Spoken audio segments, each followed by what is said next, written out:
Hola, buenos días a todas, a todos, a todes.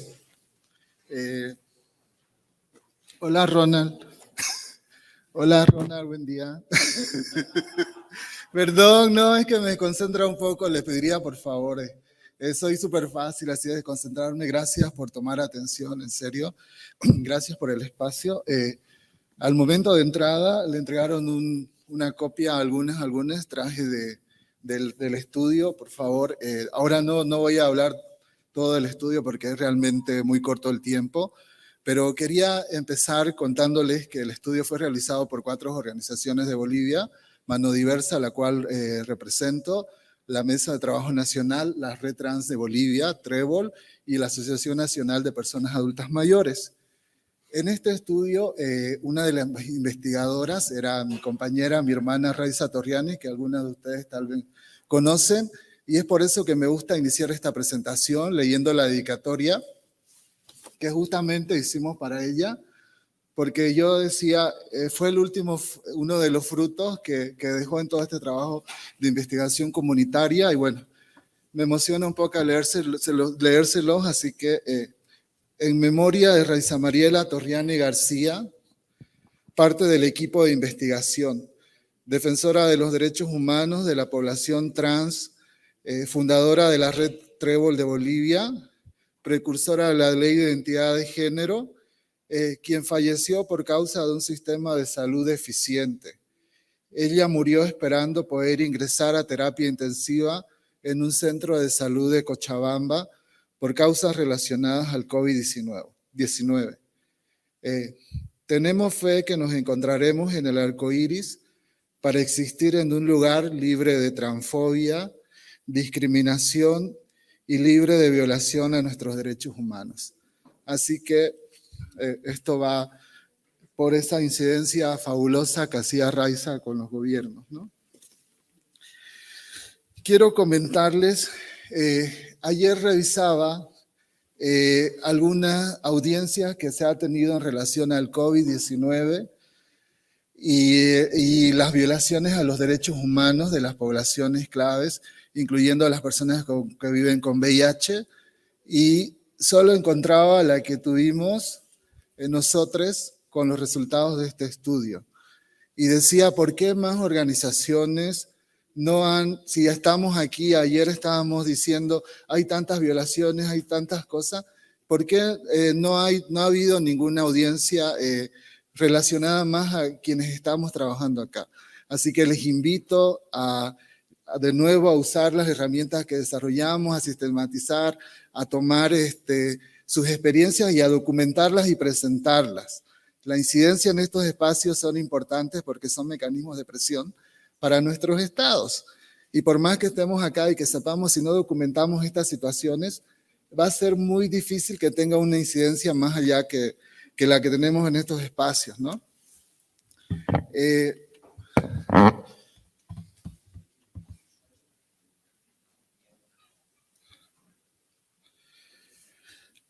Mientras llevábamos alimentos, insumos de bioseguridad, medicamentos, queríamos documentar las situaciones, queríamos documentar la evidencia, queríamos documentar las acciones de respuesta y también las violaciones de nuestros derechos humanos.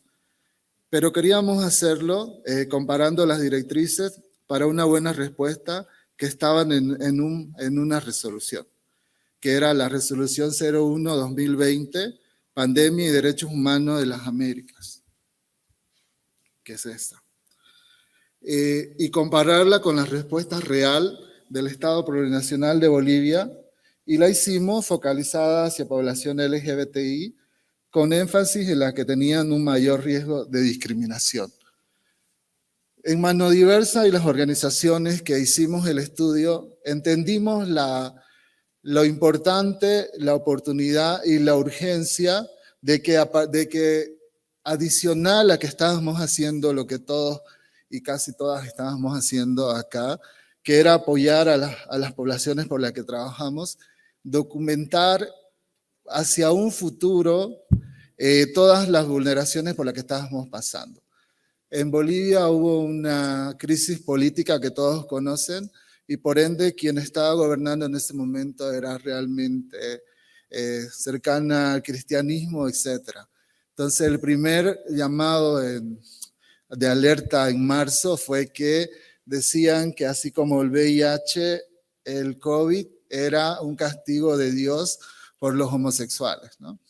Algo que realmente nos alertó hartísimo y dijimos, hay que documentarlo, hay que hacerlo, ¿no? Entonces ahí le quería compartir esta buena práctica porque creo que también se puede aplicar a la resolución 01-2021, que es el acceso a vacunas.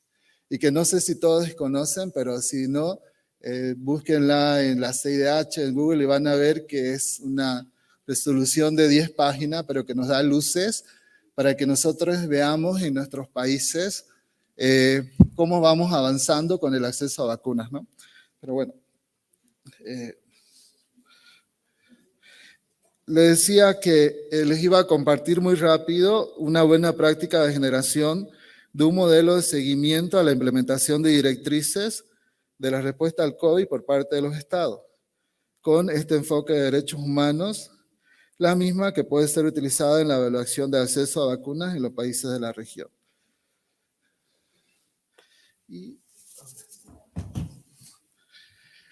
Y ahora sí,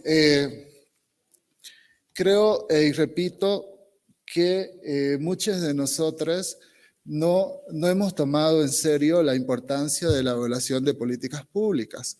Pero también otra de las cosas con las que tropezamos es que muchas veces nos lanzan políticas, planes, metas, pero muchas veces no ponen indicadores de medición, no generan cómo comparamos, ¿no? Ayer el compañero de UNUCIDA mostró algunas metas y me gustó que ya hay una manera de cómo medirlas. O sea, esto resalta entre las muchas políticas que nos lanzan y nos dicen metas tanto, no. Y lo mismo pasa con los derechos humanos. Esta declaración Pandemia y Derechos Humanos la lanzaron y no habían unas metas de cómo las medimos, cómo es que a partir de generar de los derechos, cómo medimos el cumplimiento de esto, ¿no? Y le escribimos a la CIDH, le dijimos, ¿tienen alguna manera de hacerlo? ¿Han establecido? Y nos dijeron, no tenemos. Y le dijimos, vamos a hacer algún modelo. Empezamos a reunirnos con los compañeros investigadores y decidimos hacer justamente este estudio y tratar de medir estos impactos a partir de ciertas directrices para que más o menos los estados, o por lo menos el estado de Bolivia, no nos digan, no sé de dónde sacan, ¿por qué comparan eso? Y a pesar de eso, a pesar de que hicimos esto y que tuvimos una audiencia con el Estado frente a la Comisión Interamericana de Derechos Humanos, y que mostramos esto y que la comisión lo aceptó y lo vio con buenos ojos, a partir de eso igual el Estado nos dijo en la audiencia, no me olvido, es que no podemos hacer caso a las encuestitas, digamos, ¿no? Yo no le respondí, pero le respondió otro de mis compañeros y realmente le hizo ver la importancia de los datos y de que la sociedad civil estemos respondiendo, ¿no? Estemos documentando y que no debemos invalidar ningún informe ni nada, ¿no? Entonces, esa es mi recomendación. Documentemos las cosas y presentémoslas, no nos quedemos ahí. El estudio tiene como una de las 5 poblaciones que nosotros identificamos y nosotros en mayor riesgo, que son las personas adultas mayores LGBTI, las personas LGBTI de las diversidades sexuales ancestrales, indígenas, originarios, campesinos, las personas LGBTI que viven con VIH, las mujeres lesbianas y bisexuales y las personas trans que ejercen el trabajo sexual. Anticipándome a los resultados y siguiendo lo que ayer decía Marcela, las personas trans, sobre todo las que ejercen el trabajo sexual, fueron las que les pusieron en Bolivia el cuerpo al COVID, ¿no? Las mayores afectadas que murieron, que no accedieron a trabajo, a vivienda y otros derechos, fueron las personas trans seguidos de las personas adultas mayores, ¿no? Entre las que analizamos. Para hacer una comparación o una evaluación, hicimos categorías de análisis y creamos indicadores. Mayormente cualitativos, y lo que hicimos fue tomar la resolución, la 1-2020, analizamos, dijimos cuáles pueden ser aplicables, hicimos 12 categorías de análisis, entre las que están evaluar el entorno social, acceso a ayuda humanitaria brindada por los estados, información sobre COVID, porque en la resolución decía que debería ser focalizada, acceso a la salud, acceso a medicamentos en el caso de los servicios y servicios relacionados al VIH, atención y acceso a zonas rurales y periurbanas. Simón, ayer hablábamos de la periurbanidad. Es importante salir de las ciudades, compañeros, compañeras, salir inclusive a las zonas periurbanas y llegar a las zonas rurales. Ni que en las zonas rurales fue casi imposible, incluyendo el acceso a medicamentos, claro. Luego está atención y acceso a la vivienda, acceso a la alimentación, acceso al trabajo, si las acciones gubernamentales fueron enfocadas hacia grupos de vulnerabilidad.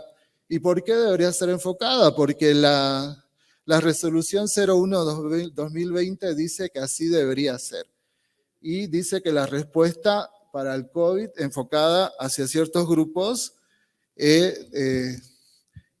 va a apoyar a que la respuesta sea más efectiva. Luego está la respuesta con un enfoque de derechos humanos, que es lo que casi todos buscamos aquí, que las respuestas no sean solo médicas en cualquier tipo de pandemia, sino que tengan ese enfoque humano, ¿no? Y el último, respuesta con participación social. Vimos si es que la respuesta que se estaba dando al COVID en 9 ciudades de Bolivia, si se había incluido o no a las poblaciones LGBTI. Y las poblaciones con las cuales entrevistamos, tuvimos reuniones, respondieron a encuestas, fueron primero las poblaciones, estas 5 con las que queríamos saber exactamente qué pasaba. Luego los líderes y activistas que estaban respondiendo en terreno en ese momento, que conocían si accedieron a algún gobierno nacional o regional, a ayuda o no. Y por último, a actores gubernamentales, ¿no? Tanto en ese momento del oficialismo y de la oposición, ¿no? Queríamos ver tantos municipales, algunos senadores, diputados, concejales, responsables de programas de salud, les entrevistamos para ver qué percibían, ¿no? Si había una respuesta focalizada, ¿no? Algo que muchos nos decían, pero es que de manera generalizada ya se está respondiendo al COVID.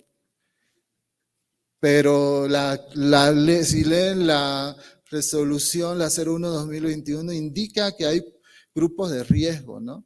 Grupos de riesgo que incluye a mujeres, población indígena, población LGBTI, población afrodescendiente, personal de salud, entre los que recuerdo, ¿no? Hay población rural. Pero que esta debería ser la respuesta, que en una respuesta generalizada iba a ser una respuesta no bien dada, ¿no?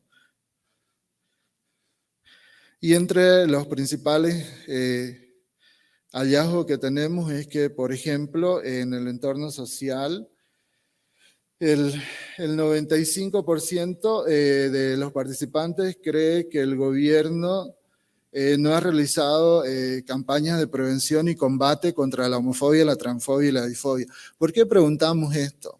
Por lo que les contaba, el gobierno conservador, que empezó a celebrar misas en helicóptero, hizo que inclusive yo leí en algunos comentarios de nuestras redes que pedíamos apoyo, que decía que en lugar de darnos alimento deberían ir a prender fuego a nuestras oficinas, porque las poblaciones LGBTI éramos los causantes del COVID y el gobierno en ese momento no hizo ninguna campaña, ninguna acción para disminuir este imaginario o que seguro se aprovecharon los cristianos para en algún momento atacarnos, ¿no? No sé, supongo que en algunos de sus países pasó lo mismo, ¿no?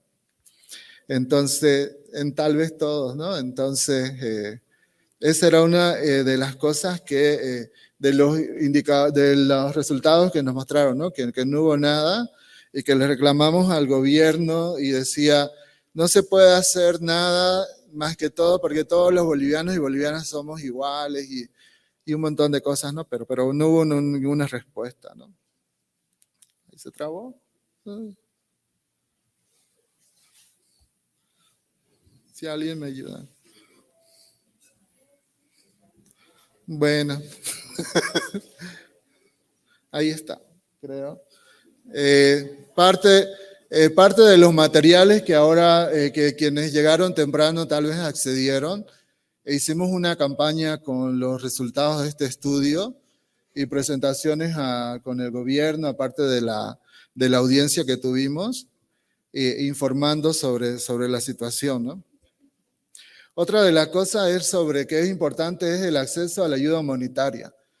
O sea, en ese momento era barbijos, alcohol, gel, test de COVID y la población indicaba que solamente en algunos gobiernos, creo que era 1 o 2 municipios, solamente apoyó el acceso, el brindar, etc. El resto de ayuda que se dio llegó de la mano de las organizaciones, de la sociedad civil, de las personas que viven con VIH, de las poblaciones LGBTI, de las trabajadoras sexuales. Creo que fue uno de los momentos, el buscar ayuda, en donde hizo que más nos unamos. O sea, que todos que estamos sentados aquí hagamos canastas comunes y que todos quienes estemos afectados por el VIH o viviendo con el VIH, llevemos ayuda. Por lo menos en la práctica, esto fue como algo que se logró hacer en algunas ciudades, ¿no? Entonces, pero fue a raíz de que los estados no tenían nada. A mí me sorprendió que nos llegaron solicitudes de organizaciones de salud para justamente nosotros donar insumos de bioseguridad, ¿no? Y quiero, porque ya se me está acabando el tiempo, ser muy puntual, era sobre el tema de acceso a medicamentos y atención a servicios relacionados con el VIH. A un principio hubo un corte, yo creo como en todos, de acceso a medicamentos, y aunque luego hubo una estrategia para llegar, aquí quiero resaltar lo que decía. Los medicamentos se quedaron en las ciudades. Era muy difícil ir y entregarle a una persona LGBTI viviendo con VIH medicamentos a zonas rurales o inclusive a zonas periurbanas. ¿Por qué? Porque había limitaciones de movilidad de las Fuerzas Armadas, de la policía. Era una situación muy difícil. Yo creo que quienes más han sido impactados en el no acceso a medicamentos han sido las personas que justamente están en estos lugares, ¿no? Y se trabó de nuevo. Y voy a leer algunas conclusiones por el corto tiempo. Les invito a leer el estudio y también les invito a, si tienen dudas, con gusto consultarme, escribir al correo electrónico o cualquier otra cosa, ¿no? Entonces, les voy a leer las conclusiones finales. Dice, el gobierno nacional no ha realizado acciones para garantizar la atención de las personas LGBTI en mayor riesgo durante la pandemia de COVID. Pocos o nulos han sido los apoyos recibidos. Sobre todo los gobiernos subnacionales ha habido buenas prácticas han apoyado de alguna manera a las personas LGBTI en 4 municipios. Luego dice, la población LGBTI en mayor riesgo no fue incluida en los mecanismos de distribución de ayuda humanitaria del nivel estatal central. No se tuvo acceso a ayuda humanitaria por parte del gobierno nacional, ni se ha obtenido respuesta de apoyo a ninguna de las solicitudes realizadas por las diferentes organizaciones LGBTI. 63% de la población LGBTI en mayor riesgo considera que no ha tenido acceso a atención médica en el sistema público y privado para tratar el COVID. No se ha generado ningún protocolo de atención en el área de salud para las personas LGBTI en situación de mayor riesgo. Se reporta que se generaron protocolos de atención y distribución a un inicio de la pandemia sobre acceso a medicamentos. Y 49.30% de la población LGBT en mayor riesgo indica que durante la cuarentena por la pandemia de COVID su derecho a contar con una vivienda no fue garantizado por el Estado boliviano. 79% de la población LGBT en mayor riesgo indica que durante la cuarentena por la pandemia de COVID su derecho a la alimentación fue vulnerado. Y por el tiempo les invito a leer, pero de nuevo lo último que digo es utilicemos todas las resoluciones, las leyes para medirlas. Evaluemos. Alguien me decía, ¿y cuál ha sido el impacto de esto? Yo le he dicho, llegar a la CIDH no es algo fácil. Ser las únicas organizaciones que hablábamos sobre COVID en personas LGBTI, que incluimos algunas que viven con VIH, hemos sido la única. Así que les invito a que se sumen, a que presenten, a que sean más las que estén ahí frente a los gobiernos, y no solo ante la CIDH, sino también ante el Consejo de Derechos Humanos, ante otro mecanismo, pero como lo regional es la CIDH, lleguemos, evaluemos las políticas, ¿no? Eso, gracias.